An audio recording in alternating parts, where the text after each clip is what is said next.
Nacimos en el año 2011, después de una trayectoria como profesor, trabajando para otras escuelas de 15 años, y a partir de ahí pues ya nació Camí Reial y llevamos 5 años con una evolución cada vez a más, y ello ha provocado que nos hayamos cambiado de instalaciones para abarcar a mayor número de alumnos. Somos actualmente la autoescuela en Torrente con mejor resultado de aprobados a la primera. Tenemos un profesorado especializado que tiene un programa a través del cual todo lo que está contando, todo lo que está explicando sale en pantalla. Es mucho más fácil, mucho más asequible, más didáctico. Luego, aparte de eso, cuando ya acaban con la teórica y han sacado la teórica con una buena base, empezamos con las prácticas de conducir, donde con muchísima paciencia se les va explicando todo lo que es el manejo de los mandos de los vehículos y luego se va adaptando a la circulación.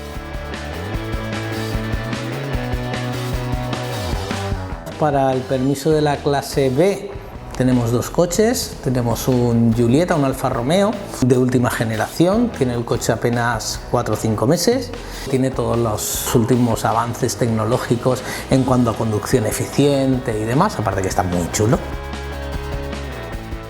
Y también un Golf de última generación, el Golf Séptima, que es un 1600 también, motor de 105 caballos, que también está súper completo.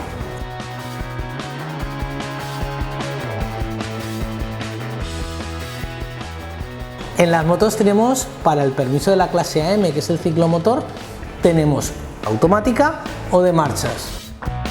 En el A1, que es el de 125 a partir de los 16 años, ese permiso se saca con una Yamaha IBR de 125 Custom, que tenemos precisamente ese modelo por la comodidad que tiene a la hora de circular para ver las señales. En el A2 me complace decir que tenemos, creo, la mejor moto para sacarte el permiso de la 2, ya que le tiene cambiados los desarrollos para que vaya, por ejemplo, en primera, sin la necesidad de pisar el embrague, ni frenar, ni acelerar, simplemente con girar el manillar sale el ejercicio muy sencillo. Y con el permiso ya el A te permite conducir cualquier motocicleta. Tenemos una Yamaha FZ6N, que es la que además utilizo yo para salir de ruta, con lo cual la tengo súper preparada y es muy divertida de conducir. Nosotros no estamos aquí para dar carnets, nosotros estamos aquí para enseñar a conducir, para que la gente no sea un peligro ni para sí misma ni para los demás.